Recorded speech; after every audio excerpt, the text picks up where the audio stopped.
우리는 왜 수학을 알아야 할까요? 수학은 우리 인류에게 어떤 의미일까요? 인류 문명의 근간이자 과학의 발전을 이끌어온 수학. 북카페 초대석 오늘은 인류를 지탱해온 수학의 역사, 문명의 뼈대를 출간한 수학자 송용진 교수와 함께합니다.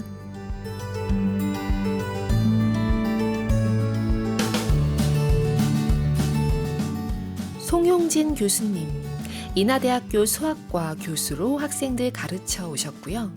오랫동안 대한수학회 한국수학올림피아드 위원장으로 일했고 국제수학올림피아드 위원으로 활동하고 계십니다. 쓴 책으로는 수학은 우주로 흐른다, 영재의 법칙, 수학의 숲을 걷다 등이 있습니다. 지금 북카페 스튜디오에 나와 계십니다. 안녕하세요. 예, 안녕하십니까? 네, 북카페에 처음 오셨습니다. 오시는 길 어떠셨어요? 이렇게 초대해 주셔서 감사합니다. 이게 기쁜 마음으로 오늘하고 아주 쉽게 왔습니다. 예, 거리도 멀지 않고요. 네. 예. 오늘 많은 카페이님들이 지금 우리 1부에서부터 좋아하는 수학자 이름을 막 대면서 그렇게 지금 2부를 기다렸거든요.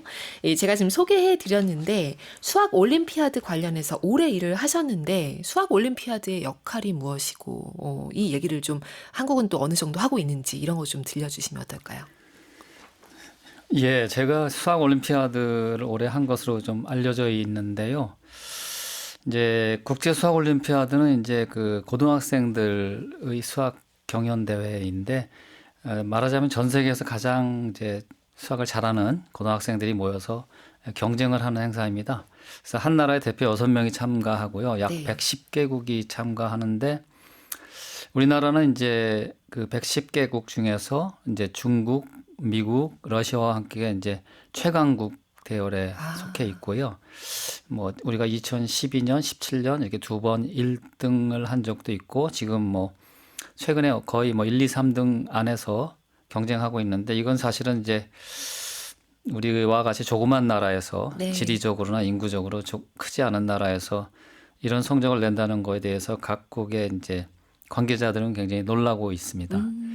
우리나라가 왜 이렇게 강한가 보면은 아마도 이제 우리나라 사람들의 뛰어난 재능, 네. 또 교육열, 또 이제 저희가 대한수학회에서 이제 구성한 지난 30년 동안 구성해온 여러 가지 영재들을 위한 교육 프로그램 이런 것들이 잘 작동해서 이런 좋은 성적을 내는 거라고 생각합니다. 그렇군요. 이 지난해인가 AI가 금메달 땄다는 얘기도 들었던 것 같은데. 예, 맞습니다. 그러니까 이게 해마다 이제 국제 수학 올림피아드는 7월에 열리는데요. 네. 이제 작년에 호주에서 열렸고 그 전해는 영국에서 열렸는데 그 두 해 연속 이제 유수한 이제 AI 회사들이 그 같이 대회에 참가했습니다. 일명 AIMO라고 해서 AI 네. 매스 올림피아드라고 해서. 그런데 작년의 경우에 이제 당연한 건지 모르겠지만 이제 구글과 오픈 AI가 공동으로 이제 42점 만점의 문제 중에서 한 문제는 맞추지 못하고 5문제를 맞춰서 35점을 이제 맞았다고 발표를 했고 네. 또 그 35점이라는 점수는 마침 이제 금메달 카트라인과 동일합니다. 그래서 이제 금메달을 받을 수 있는 수준까지 발전했다라고 이제 발표를 했는데 예, 그 AI가 이제 수학 문제를 푸는 능력은 뭐 엄청나게 빠른 속도로 발전하고 네. 있고요. 그런 면에서 이제 곧 이제 인간의 능력을 앞설 거라고 생각하긴 합니다. 그런데 이제 우리가 이제 수학은 이제 사실은 여러 가지 모습이 있습니다. 그래서 네. 이제 우리 고등학생들이 푸는 이제 수학 그런 걸 이제 우리가 이제 학습하는 수학이다 이렇게 분류를 한다면 이제 학문으로서의 수학이 또 다르게 존재하죠.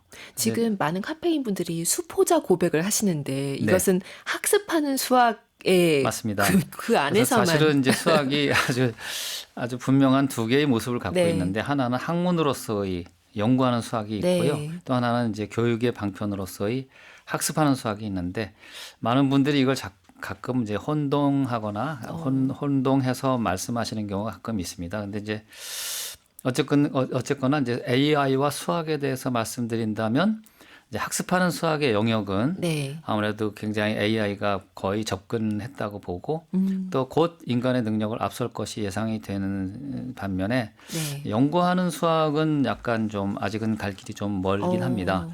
물론 그렇지만 이제 연구하는 수학 내에서도 이제 이제 수학자들이 꼭 필요한 어떤 간단한 부분을 증명해 달라고 한다거나 아니면 다른 사람들이 어떤 문제를 풀 때 동원했던 아이디어들을 AI들이 찾아준다든가 아니면 좋은 참고 문헌을 찾아준다든가 하는 여러 가지 방편으로 AI가 이제 수학자들의 수학 연구에 도움을 줄 수 있는데요. 네. 아직은 이제 조금 거리가 있고 다만 이제 수학만이 아니고 다른 모든 학문 분야가 사실은 이제 AI와 동행하면서 그쵸. 가야 되잖아요. 그래서 수학도 그럴 것인데 아마도 수학은 그 중에서도 다른 학문보다 오히려 조금 더 AI가 어려움을 느낄 부분이 많이 있습니다. 그 대표적인 부분은 수학에서 이제 어려운 개념들을 동원하고 네. 또 어려운 이론들을 동원해서 문제를 푸는데 AI가 그 문제를 이해하는데 일단 좀 어려움을 느낄 것이고요. 또 그것을 이제 문제는 또 뭐냐면 이제 수학자들이 문제를 푸는 과정이 완전히 계산에 의존한다든가 아니면 완전히 논리적인 과정을 통해서 문제를 네. 푼다든가 하지 않고 또 심지어는 이제 수학자들이 동원하는 개념들이 사실 모호한 경우도 가끔 있습니다. 그러니까 이제 AI에게 정확한 개념을 입력하는 것 자체가 굉장히 어려운 과정이 될 거고요. 네. 그런데 그런 의미에서는 이제 수학의 상당 분야, 예를 들어서 뭐 한 7, 80% 정도의 분야는 뭐 가까운 미래에 AI가 인간보다 나올지 모르겠습니다만은 AI가 모든 수학자들이 하는 모든 수학을 앞서는 것은 조금 시간이 걸릴 것 같습니다. 네. 이 AI의 등장 자체도 현대 수학의 일부다라고 이렇게 일부러 보는 게 맞다라고 하신 네. 부분도 인상적이었는데 네. 이 책 문명의 뼈대 읽어오면서 이게 수학사 흐름을 쫙 잡아주셔가지고 그리고 제가 아까 일부에서도 살짝 그렇게 언급을 했는데 너무너무 유명한 이 수학자들의 이름이 진짜 발에 채일 만큼 이 책이 너무 많은 거예요. 어떻게 이 책을 기획하고 쓰시기로 마음을 먹으셨는지 그 과정도 좀 궁금해요. 예, 제가 사실은 좀 수학자이지만 저는 사실 이제 뭐 올림피아드나 이런 걸로 알려져 있고 하지만 저는 이제 전문적인 수학자이고요. 네. 제 직업은 이제 수학 연구를 하는 것인데 좀 그런 한편에 제가 좀 어렸을 때부터 좀 뭐 약간 인문학적인 쪽에 소질이 있었고 좀 관심이 있었습니다. 그래서 역사, 철학, 종교 등등에 대해서 오랫동안 관심을 가져왔고요. 그래서 이제 제가 한 30년쯤 전에 자발적으로 이제 저희 학교에서 수학사라고 하는 과목을 강의하게 됐고 네. 사실 그 전에도 수학사라는 과목은 존재했었습니다. 그리고 다른 주요 학교에서도 이제 수학 전공에서 수학사라는 과목을 강의하고 있는데요. 제가 이제 오랫동안 강의를 하다 보니까 표준적인 좀 교과서적인 그런 이제 참고 문헌이 있었으면 좋겠다는 생각을 많이 했습니다. 이제 수학사에 관련된 책들은 사실 지금 우리나라에 나와 있는 책들만 해도 수십 종류이고요. 네. 또 뭐 영문판 버전만 해도 아마 수십 종류가 있을 텐데 그 대부분이 사실 좀 마음에 들지 않았습니다. 그 이유는 이제 내용이 좀 오류가 많거나 아니면 특정 부분에 너무 집중되어 있거나 네.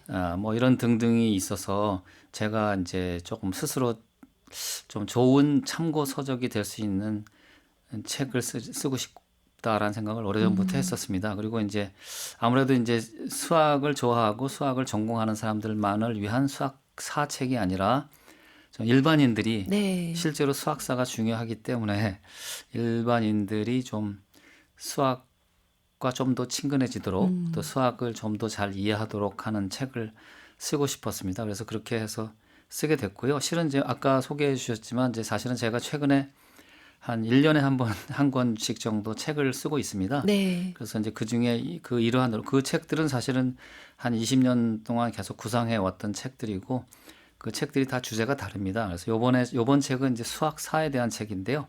이제 수학에서는 특별히 수학의 역사가 중요하기 때문에 이렇게 쓰게 됐습니다. 어떻게 수학과 사랑에 빠지게 되신 거예요? 이제 수학과 사랑에 빠졌다는 거는 좀 그렇고 이제 제가 고등학교 때는 수학을 굉장히 잘하는 편이었던 것 같습니다. 네. 좋아하는 과목이었던 거예요? 예. 가장? 그러니까 자신이 있고 수학을 하면 좀 즐거운 마음이 있었고 그랬던 건 사실인데 이제 그래도 이제 제가 대학 들어갈 때 수학을 전공할 거라고 생각한 적은 없었고요. 네. 이제 저는 이제 운이 좋게도 이제 대학 들어갈 때 이제 계열별 모집이라는 것으로 들어갔습니다. 그래서 1학년 마치고 2학년 올라갈 때 이제 어떤 전공을 택할까 하다가 이제 수학을 정하게 됐는데 뭐 그 사연은 좀 뭐 다 얘기하자면 네. 너무 길지만 여하튼 제가 그렇게 결정한 것은 제 평생에 가장 잘한 결정 중에 하나인 것 같습니다. 그래서 그 물론 이제 대학교 2학년, 3학년, 4학년 때 이렇게 학부 과정에서 만난 수학은 사실 너무 어려웠습니다. 네. 그러니까 고등학교 때 배운 수학과는 완전히 다른 모습이었고요. 너무 추상적이고 너무 어려운 개념들이 많이 나오고 또 교수님들은 학생들을 좀 높이 평가해가지고 엄청 진도도 빨리 나가고 또 어려운 교재로 강의를 해주시고 이래가지고 굉장히 어려웠는데 근데 이제 대학원에 들어가니까 이제 그 다음에는 이제 조금 좀 오히려 학습 부담이 줄어들고 내가 집중해서 공부해야 될 분야만 공부하면 되고 하니까 대학원 입학한 이후부터는 수학이 굉장히 즐겁고 편하고 아름답고 그렇게 느껴지더라고요. 네. 이 책 읽는 내내 수학에 대한 그 교수님의 애정이 막 네. 이렇게 느껴졌습니다. 아마 읽는 독자들도 비슷한 감정을 느끼지 않을까 싶었는데 음악을 듣고 와서 이 책 이야기 조금 더 나누도록 하겠습니다. 어떤 곡을 골라오셨나요? 예, 청산의 살리라는 그 가곡입니다. 제가 네. 아주 좋아하는 가곡입니다. 예. 듣고 가시죠. 윤고은의 EBS 북카페 초대석, 오늘 문명의 뼈대를 출간한 수학자 송용진 교수와 함께하고 있습니다. 방금 박인수의 청산을 살리라 이렇게 듣고 왔고요. 이 교수님이 아주 좋아하는 곡이라고 합니다. 김은정 님이 문명의 뼈대 이 책 읽으면 수학적인 사고가 좀 생길까요? 아니어도 그렇다고 해주세요 하셨습니다. 아니 아니어도 그렇다고 해주세요 이렇게 답 정하시고 보내는 이 마음이 뭔지도 아시겠죠? 네. 그 사실은 이제 아까 말씀드린 대로 네. 그 수학은 사실은 이제 학문으로서의 수학과 공부하는 수학이 두 가지가 있는데요. 학습하는 수학. 근데 사실은 이 책은 사실은 학문으로서의 수학에 대한 역사를 다룬 책인데요. 물론 이제 두 가지 수학이 다 연관 관계가 있긴 합니다. 그래서 저는 이 책을 통해서 조금 수학이라는 과목 혹은 수학이라는 학문 분야와 좀 더 친밀해지는 것을 바랍니다.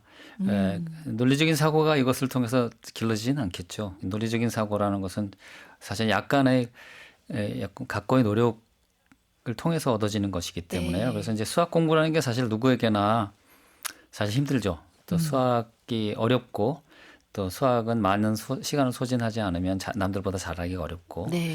또 그것이 이제 또 치열한 경쟁 속에서 수학을 대하다 보니까 수학은 조금 어렵고 딱딱하고 좀 뭐 그런 좀 감정을 느낄 수밖에 없는데요.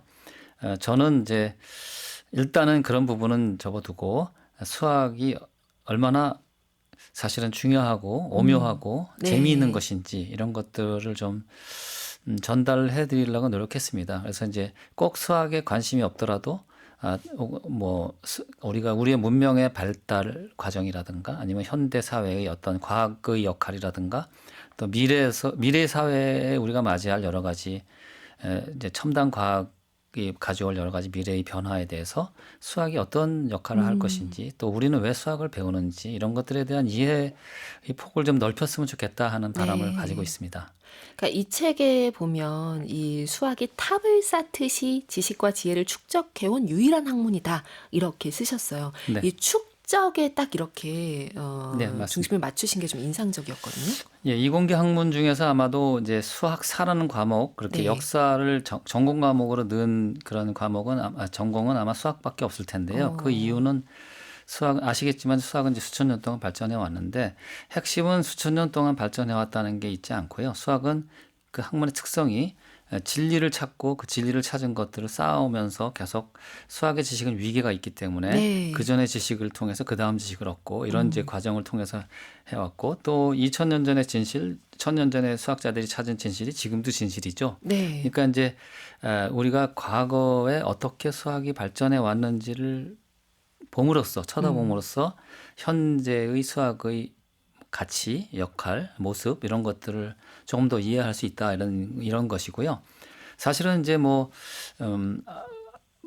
수학이라는 과목은 꼭 오랫동안 했다는 것도 있지만은 사실은 이제 한 예를 들어서 1000년 전 기준, 500년 전 네. 기준으로 보면 사실은 지식인들, 그러니까 뭐 철학이나 뭐 신학이나 이런 법학이나 이런 일부를 제외한 좀 자연과학적인 지식, 세상의 섭리를 이해하려고 하는 그러한 지식인들에게는 수학은 사실은 가장 중요한 학문이었고, 그런 모든 수학자들이 그런 그 수학적인 진리를 찾기 위해서 노력해 왔고, 그것의 결과로 현재 수학이 존재하는 거거든요. 네. 그래서 이제 수학은 수학사를 봄으로써 좀 더 잘 이해할 수 있다라는 것뿐 아니라 수학사를 봄으로써 수학이 왜 중요한지를 깨닫게 된다 하는 네. 생각을 갖고 있습니다. 그래서 이제 저는 가능하면 이제 그런 수학의 어려운 점과 딱딱한 점 이런 것들 때문에 이제 일반 독자들이 가지고 있는 여러 가지 선입견들이 있는데 그런 것들을 이제 조금이라도 편한 마음으로 이 책을 보면서 예전에 우리 이렇게 현재 우리 수학이 있기까지 많은 수학자들 또 많은 네. 사람들이 노력을 해왔고 또 실제로 많은 문명에서 수학자들만이 아니라 많은 사람들이 수학자들을 응원해주고 또 수학자들을 존중해주고 이러면서 수학이 발전해 온 것이다라는 말씀을 좀 드리고 싶어서 제가 책을 썼는데요.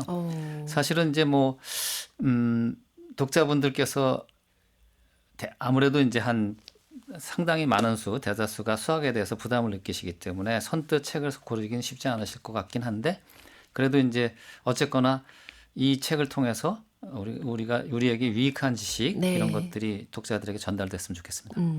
여기 정말 많은 수학자가 등장한다라고 네. 얘기를 드렸는데, 그 중에서 특히 이 책을 쓰면서 더 좀 더 눈에 들어오는, 특히 좀 애정하는, 영향을 많이 받은 수학자가 누구일까 질문 드리고 싶습니다. 근데 저는 이제 뭐 수학자들은 다 저한테는 굉장히 존경스럽고 네. 또 다 중요한 분이고 그렇지만 제 전공 위상수학을 이제 창조하신 포엔카레 수학자를 가장 제가 어, 좋아하고 또 존경하는데요. 그 네. 외에도 이제 현대 수학의 근간이 된 집합론을 만든 칸토 또 힐버트 이런 이제 현대 수학의 아버지에 가까운 그런 분들 또 이제 리만, 코시 같은 이제 조금 이전의 수학자들 네. 이런 분들이 있었기 때문에 현대 수학이 있는데 그 중에서도 저희가 아마 저뿐 아니라 많은 사람들이 감정적으로 좋아하고 그런 수학자가 두 명이 있습니다. 어, 둘 다 젊은 나이에 죽은 천재적인 수학자인데요. 네. 한 명이 갈로하고요. 네. 또 하나가 이제 라마누잔이라는 인도 청년인데요. 아, 두 분이 다 20대에 죽었는데 그 천재성과 그 어떤 현대 수학에 미친 영향은 아주 지극히 크기 때문에 네. 뭐 그분들 말고도 뭐 엄청 많은 이제 공헌을 한 유명한 뭐 수학자들은 뭐 한 몇십 명 되겠죠. 뭐 가우스, 오일러 뭐 등등 많은 수학자들이 있습니다만은 분명한 건 이런 겁니다. 그분들이 대표하는 어떤 그분들이 이루어놓은 수학의 발전, 네. 발견 이런 것들은 사실은 그 문화, 그 문명, 그 주변 사람들이 존재했기 때문에 가능한 거거든요. 어, 그래서 저는 이제 그런 위대한 수학자가 태어나는 것은 우연이 아니라고 생각합니다. 그러니까 이제 네. 그 정도의 수학자가 그 정도의 업적을 낼 수 있는 환경이 마련돼 있기 때문에 그런 수학이 발견되었다 이렇게 생각합니다.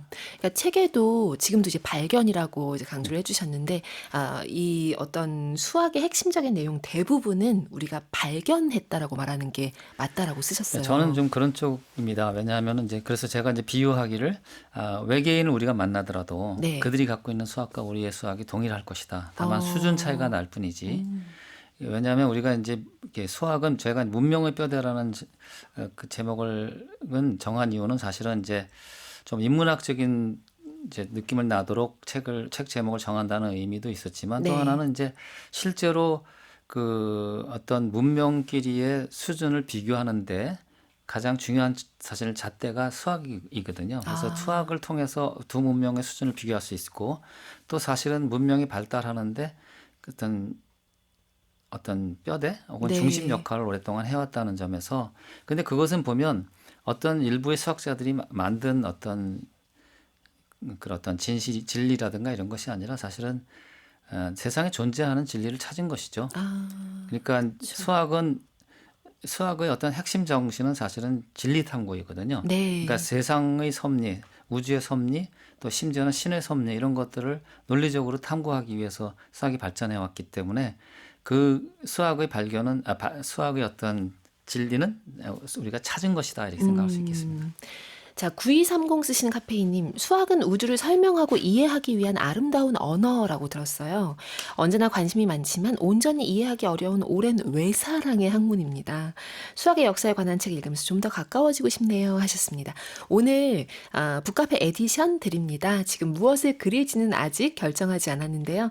잠시 후에 음악 듣고 와서 오늘 북카페 에디션 무엇일지도 얘기 드릴게요. 사연 보내주신 분들 추첨해서 그 북카페 에디션 선물로 드립니다. 9908 쓰시는 카페이님, 수학사를 통해서 수학이 인류 문명에 어떻게 기여하고 다른 학문들과 연결됐는지 궁금해서 꼭 이 책을 읽어봐야겠습니다 하셨습니다. 진짜 보면 정말 수학이 진짜 뼈대 맞다라는 생각을 할 수밖에 없게 되더라고요. 네, 그쵸? 하여튼 저는 이제 아까 말씀드렸지만 저는 수학자이기 때문에 수학이 중요하다, 뭐 수학이 재미있다, 오묘하다 이런 말씀을 드리긴 있지만 사실은 이제 우리 학교에서 공부하는 학생들은 수학을 굉장히 힘들어하고 네. 그렇게 되죠. 근데 그것은 이제 사실은 수학의 중요성과 아름다움을 떠나가지고 학생들이 이제 수학을 통해서 치열한 경쟁을 해야 되는 상황에 내몰려 있기 때문에 이제 그런 안타까운 현상이 벌어지고 있는데요. 그래서 이제 모르겠습니다. 하여튼 뭐 치열한 경쟁 속에서 수학을 대하면 당연히 수학이 좋아지기가 어렵겠죠. 네. 왜냐하면 수학에서 경쟁에서 뒤처진 학생들은 힘들어하고 그렇지만 이제 가능하면 그 수학은 어렵기 때문에 원래가 그러니까 수학과 좀 더 친해지고 싶은 마음, 수학을 좀 호의적인 관심을 가지고 싶다는 마음으로 수학을 대해야 수학을 잘할 수 있죠. 왜냐하면 어려우니까 호의적인 관심 없이는 잘하기가 어렵습니다. 네. 그래서 뭐 이런 수학사가 됐든 뭐가 됐든 수학의 모습을 좀 더 호의적인 관심으로 가지고 봤으면 좋겠습니다. 좋습니다. 엄항용님은 가끔 이런 생각하신대요. 만약 타임머신을 타고 오랜 과거로 간다면 수학을 가르쳐줘야 한다는 생각이요. 근데 진짜 이 책에 보면 이분들은 미래에서 온 분이 아닐까 싶을 정도의 진짜 천재적인 사람들이 많잖아요. 이 책이 네. 워낙 많은데 네. 예, 항용님도 지금 과거로 가면 그렇게 하고 싶다라고 하시는데 어느 시점으로 가서 무엇을 가르쳐 주실지도 좀 궁금합니다.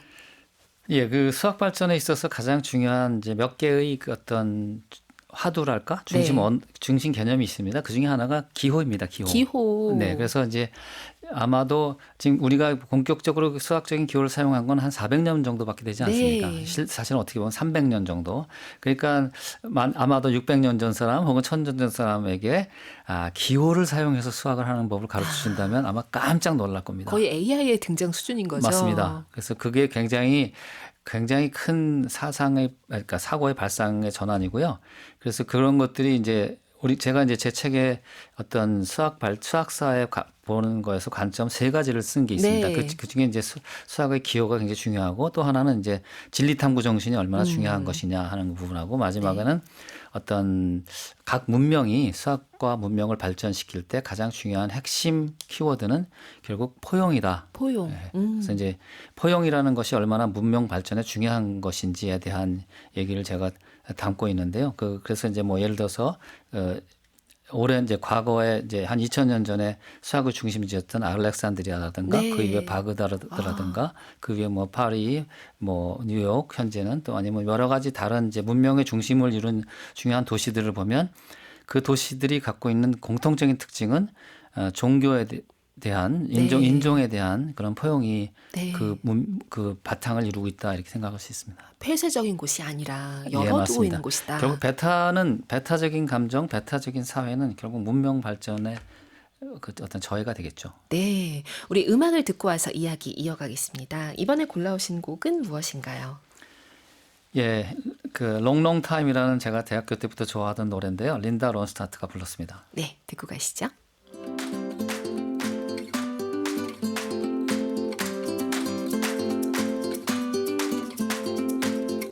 울트라 오랑주리 봉봉 미라클 샤인 로코코 행복을 부르는 주문 윤고은의 EBS 북카페.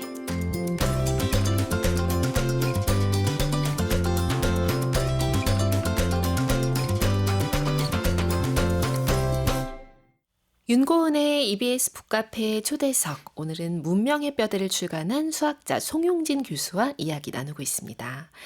7179 쓰시는 카페이님이 수학자셔서 그런지 말씀에 나머지가 없고 딱 떨어지네요. 라고 하셨는데요.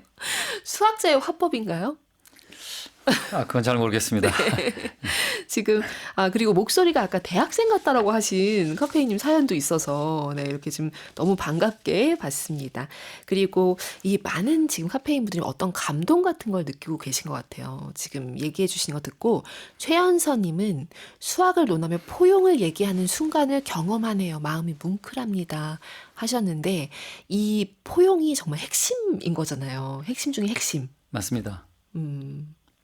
예, 나머지가 없는. 예를 들어서 알렉산드리아 같은 경우에도 네. 이제 기원 전 300년부터 기원 후 이제 300년 정도까지 600년 정도 굉장히 문명의 중심이자 과학의 중심지였는데 네. 소위 이제 약간 좀 어려운 얘기일 수 있지만 예를 들자면 기독교 세력이 들어오면서 이제 그 당시에 있던 수학자들을 탄압하고 뭐 이렇게 되면서 사실 수학과 과학의 어떤 전통이 하루아침에 무너지게 되는데요. 네. 그런 건 이제 다른 문명의 어떤 예를 들어서 뭐 20세기에도 그 한 7, 80년 동안 유럽의 수학과 과학의 중심지였던 독일이 나치가 들어오면서 그 배타적인 어떤 내용을 품고 있죠. 나치는 반유태, 반외국인 뭐 이런 이제 그런 것들이 이제 결국 독일의 위대한 어떤 과학적인 전통을 무너뜨리는 결과가 되고요. 뭐 그런 의미에서는 이제 약간 현대 이제 우리 문명의 중심지라고 하는 이제 미국에서 반이민 정책을 쓰는 것은 굉장히 멍청한 정책이라고 볼 수 있겠습니다. 그러니까 우리가 조금씩 다 힘을 합쳐 쌓아온 그 축적의 역사를 그렇게 예, 맞습니다. 훼손하는 결정들을. 예, 그러니까 이제 뭐든지 이제 자유로움과 어떤 자긍심 이런 것들이 이제 어떤 창조의 근원적인 배경이 되기 때문에요. 예. 박태현님 수학을 아름답다고 표현하시니 너무 멋지세요. 그래서 연구를 하시겠죠. 라고 하셨습니다. 이게 반하지 않으면 할 수 없는 것 같아요. 너무 인고의 세월이 길잖아요. 네, 그렇죠. 이게 이제 수학을 하는 사람들은 공통적으로 느끼는데 굉장히 어려운 문제들을 풀거나 네. 어려운 문제들 어떤 어려운 이론들을 이해할 때 보면 그 어려운 과정을 통해서 그 해결점을 찾고 보면 굉장히 간단한 답으로 표현이 되거나 간단한 식으로 표현되거나 간단한 이론으로 설명되는 경우가 너무나 많습니다. 그쵸. 근데 그 정답을 찾기 전까지는 엄청 암흑 속에서 이렇게 헤매는 것 같은 그런 느낌을 받고 또 세상은 너무나 어렵고 복잡하다고 느낌 받는데 우리가 답을 찾고 나면 굉장히 간단하게 그 답을 표현할 수 있거든요. 그래서 맞아요. 그런 것들이 어떤 수학의 발견의 어떤 희열이랄까 또 수학이 갖고 있는 본연적인 아름다움이 아닐까 생각합니다. 오늘 북카페 에디션 무엇을 그려주실까 많이 고민을 하셨는데 이렇게 결정을 하셨습니다. 예, 제가 그 그림에 소질이 없어서요. 정사면체를 그릴까 합니다. 왜냐하면 정사면체라는 것은요. 사실은 제가 전공하는 위상수학에 등장하는 매우 중요한 물건입니다. 가장 완전체적인 3차원 물건이라고 할 수 있습니다. 그래서 이제 정사면체는 좋은 게 그 각 면에다가 뭔가 우리가 그림을 그릴 수도 있고 뭐 이렇게 또 그리고 이제 아시겠지만 이제 정다면체는 사실은 정다면체는 사실 5가지밖에 없고요. 네. 그중에서 가장 간단한 형태가 정사면체인데요. 정사면체는 우리 위상수학자들이 공통으로 아마 제일 좋아하는 기하적인 물건일 겁니다. 그렇군요. 위상수학자들이 가장 좋아하는 물건 정사면체 에디션 오늘 선물로 드립니다. 이 책 안에 있는 그 수학사의 중요한 굵직한 장면들 너무너무 재밌었는데 그중에서 우리 이 부분도 살짝 소개를 하고 싶습니다. 4차 방정식 해법을 찾는 과정. 이건 거의 드라마예요. 뭐 넷플릭스 시리즈로 하면 이게 몇 개 나올 수 있을 것 같은 진짜 흥미진진하던데요. 예, 1500년대 이탈리아에서 일어났던 일인데요. 당시만 해도 이제 이탈리아가 유럽의 가장 선진국이었고요. 네. 그곳에서 이제 아마도 아라비아로부터 전달된 여러 가지 이제 방정식에 대한 해법 이런 것들이 이제 본격적으로 수학자들이 연구하는 과정에서 우리가 이제 흔히 이제 3차 방정식, 4차 방정식의 해법이 뭐지 하실 텐데 그건 우리가 이제 2차 방정식 근해 공식을 중학교 과정에서 배우는데요. 네. 그건 2차 방정식 근해 공식이라는 게 바로 2차 방정식의 해법이죠. 그런 것과 같이 3차 방정식과 4차 방정식도 근해 공식이 있나? 네. 이런 걸 찾는 겁니다. 근데 이제 그 3차 방정식과 4차 방정식은 사실 굉장히 어렵죠. 그래서 근해 공식을 결국 찾기는 하는데 그리고 그 찾는 과정에서 여러 가지 지금 말씀드린 대로 제 책에 소개한 대로 여러 가지 재미난 이야기거리들이 있습니다. 근데 이제 특히나 이제 카르다노하고 타르탈리아의 어떤 경쟁과 그 뒤에 숨겨진 여러 가지 서로 시기와 모략 뭐 이런 것들이 이제 등장하는데요. 막 라인이 있고 네네네네. 예, 스승과 제자의 네. 관계가 있고. 근데 이제 사실은 이제 그런 과정이 있었는데 그것이 이제 카르다노와 그 제자 페라레에 의해서 이제 3차 방정식, 4차 방정식의 일반적인 해법이 이제 해결이 되고요. 네. 그다음에 이제 수학자들이 몇백 년 동안 이제 다시 이제 5차 방정식의 일반해를 구하려고 노력하는데 이제 19세기 초반에 몇 명의 수학자, 특히나 유명한 아벨 또 갈로아, 아까 말씀드린 갈로아 이런 청년들에 의해서 5차 이상의 방정식은 근해 공식이 없다. 즉 일반해가 없다는 게 증명이 됩니다. 네. 그래서 그런 방정식을 찾는 이제 어떤 게임 그런 것들은 이제 19세기 초반에 끝났다고 보면 되겠습니다. 만약에 그 5차 이상에서도 있다면 계속 갔을 거 아니에요. 그렇죠. 6차, 7차 이렇게. 네, 그렇죠. 네. 근데 아마 근데 5차 이상이 있었다면은 그 이전에 발견됐을 겁니다. 네. 근데 그 아마도 없기 때문에 발견되지 않을까 하는 의심을 하게 되고 결국 네. 없다는 걸 증명하게 되죠. 그렇군요. 이게 지금 3차 방정식만 하더라도 1000년 넘게 이렇게 난제로 묶여 있었던 거. 맞습니다. 이게 이렇게 봉인된 시간이라고 하는 게 어마어마하게 큰 규모예요. 뭐 네. 웬만하면 뭐 100년 이상 그리고 뭐 1000년 이렇게 가는데 이것도 좀 재밌더라고요. 그 페르마의 정리 풀어낸 1994년에 그 앤드루 와이스 이 얘기를 살짝 하시면서 이 한 개인의 어떤 그 역량으로 풀어낸 게 아니라 그 이후에 새롭게 또 발견된 어떤 이론들 개념들이 있었기 때문에 푸는 게 가능해졌다라고 연결하신 부분도 진짜 수학의 축적의 학문이구나를 또 느끼게 만들었던.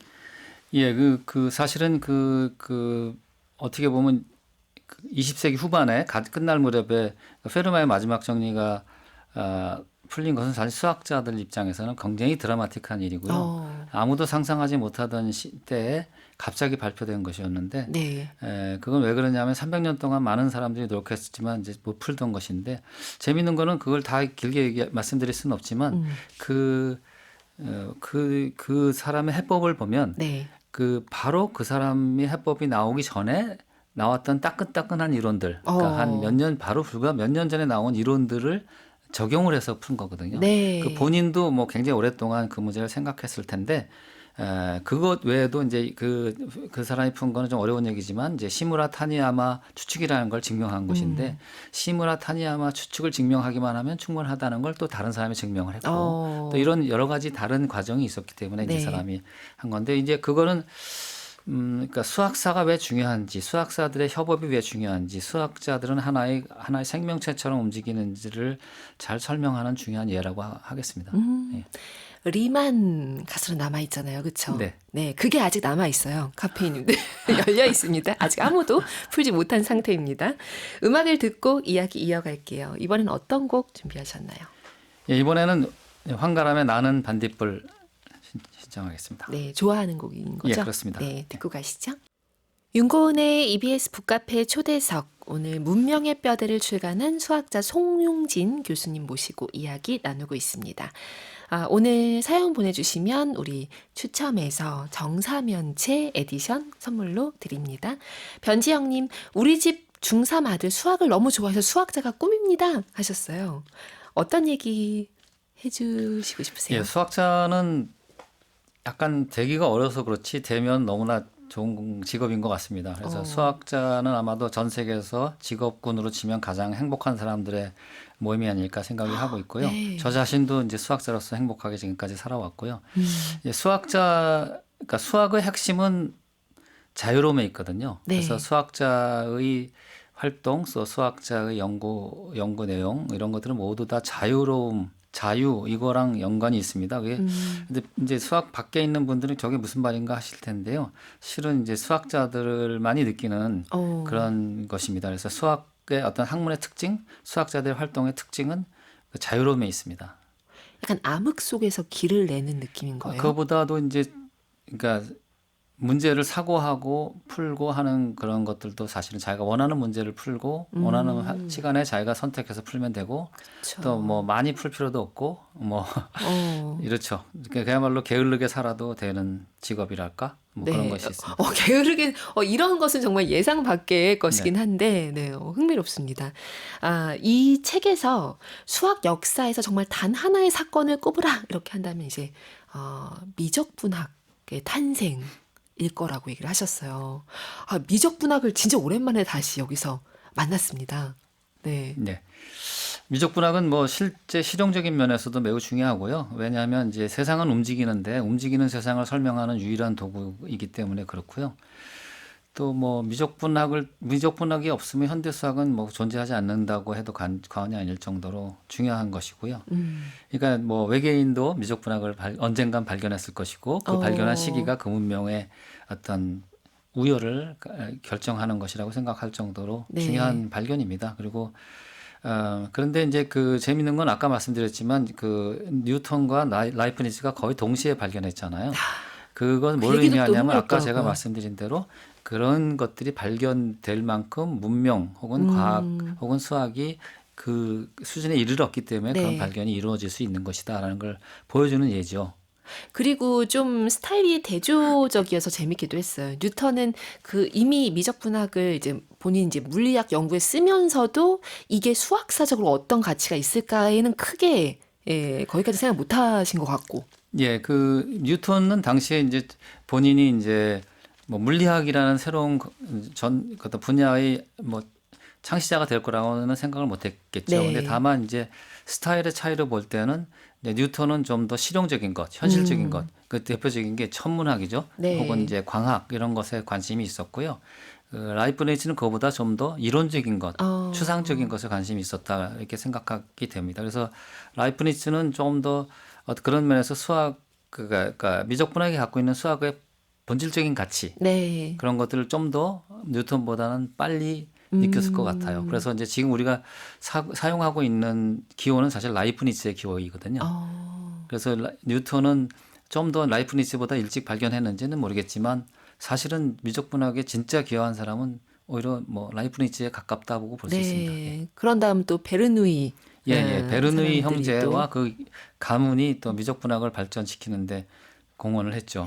이렇게 무슨 거의 그 계주하는 것 같아요. 네, 예, 네. 계속 이렇게 이어서 이렇게 학문이 발전을 해오고 이 책에서 지금 여러 차례 강조를 하셨지만 진리 탐구라고 하는 것이 너무너무 중요하게 등장을 하는데 이 현대에 들어서도 이 진리 탐구에 대한 고민을 계속 해야 되는데 약간 잊히는 것 같기도 하고 예, 맞습니다. 그 제가 진리 탐구라는 것을 굉장히 강조하는데요.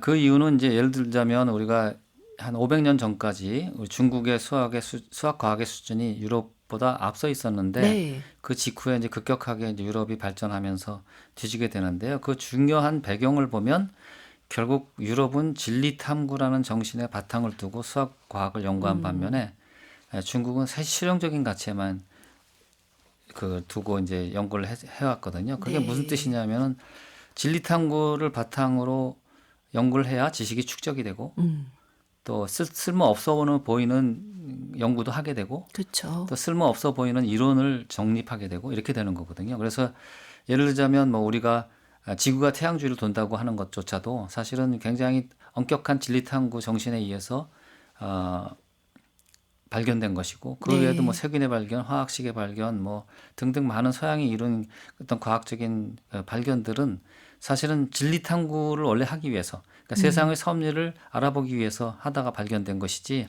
뭐 당장 돈이 되는 것 아니면 경제 뭐 무기를 만드는데 아니면 물건을 만드는데 쓰는 과학만 중시해 가지고는 발견될 수 없는 진리들을 그쵸. 한 거고요. 근데 그런 정신이 현대에도 중요하다고 생각합니다. 근데 우리나라는 사실은 좀 그 안타깝게도 그 과학과 기술을 좀 구별해서 얘기하자면 기술은 좀 더 응용적인 거 하지만 과학은 좀 더 원리 탐구를 하는데 우리나라는 아직도 이제 우리가 이제 좀 선진국을 빨리 따라가느라고 좀 그랬겠지만 네. 진리 탐구 그 자체 그러니까 무슨 이걸 해서 어디에 쓸모가 있어요? 이런 질문 좀 안 하고 그렇죠. 좀 과학을 바라봤으면 좋겠습니다. 맞아요. 그게 너무너무 중요하다는 것을 이 책 읽으면서 또 한 번 하게 됐습니다. 이 미래에 대해서 우리 걱정하는 게 너무너무 많은데 이 책 보면 약간 희망을 좀 얻게 되더라고요. 미래에 대해서 긍정적인 전망을 하는 것은 좀 인기가 없다라고 하셨지만 그렇지만 우리는 과거에도 난제들을 다 이제 풀고 이렇게 발전해 온 것처럼 지금의 어떤 어려움도 이겨낼 것이다라는 메시지를 또 전달을 하고 계시더라고요. 예, 지금 AI 시대가 오면서 사람들이 굉장히 혼란스럽게 생각하는 것 같아요. 그러니까 특히나 이제 뭐 우리의 직업을 뺏지 않을까, 또 전문직들이 많이 사라지지 않을까 이런 걱정을 하고, 또 심지어는 이제 AI들이 결국 인류를 멸망시키지 않을까 하는 공상과학적인 상상을 하는데, 저는 사실은 AI가 가져올 미래에 대해서 굉장히 긍정적으로 보는 편입니다. 왜냐하면 이제 좀 더 사람들이 편해지고, 네. 사실은 뭐랄까요, 우리가 사실은 이제 이런 과학적인 발견에 의해서 엄청난 충격을 느끼는 건 사실 지금이 처음은 아닙니다. 우리가 예전에 뭐 증기기관이 발견이 되고 그쵸. 아니면 뭐 전등이 발견이 되고 아니면 녹음이 발견이 되고 아니면 뭐 우리가 복사기만 해도 복사한다는 사실이 얼마나 큰 변화를 가져왔습니까? 그 외에도 뭐 인터넷, 뭐 이렇게 하는 전파 방송 등등 네. 많은 이제 과학적인 발견. 또 최근에는 예를 들자면 제가 잘 드는 비율이지만 이제 온라인 상거래가 막 시작이 될 때 엄청 일반 이제 상공인들은 굉장히 불안을 많이 느꼈는데 사실은 뭐 일부 피해 본 사람들이 있을지 몰라도 전체적인 경제 상황은 오히려 계속 좋아지고 있지 않습니까? 네. 그런 것처럼 우리가 AI가 등장함에 따라서 많은 사람들의 직업적인 것 혹은 뭐 여러 가지 사회적인 경제적인 것 이런 것들이 뭐 많이 바뀌겠지만 그것이 인류의 어떤 행복 지수를 높이고 경제 수준을 높이는 데 기여할 것이라고 저는 믿습니다. 오늘 김옥진 님이 교수님 말씀 너무 좋아서 중학생 딸과 다시 들어야겠어요 하셨습니다. 이제 마무리할 시간이 됐습니다. 오늘 책 선물 받으실 분 변지영님 그리고 7179 쓰시는 카페인님 9908 쓰시는 카페인님 세 분입니다. 북카페 홈페이지 오셔서 선물방에서 명단 확인하시고 꼭 주소 연락처 댓글로 남겨주시기 바랍니다. 오늘 어떠셨어요? 예, 아주 좋았습니다. 이렇게 초대해 주셔서 감사합니다. 네. 좋은 얘기 많이 나눴습니다. 우리 다음 책을 또 기다리겠습니다. 예, 감사합니다. 오늘 끝곡 어버브 MB의 D1으로 준비했습니다. 이 곡 들으시면서 카페인님들 오늘도 고운 하루 만드세요.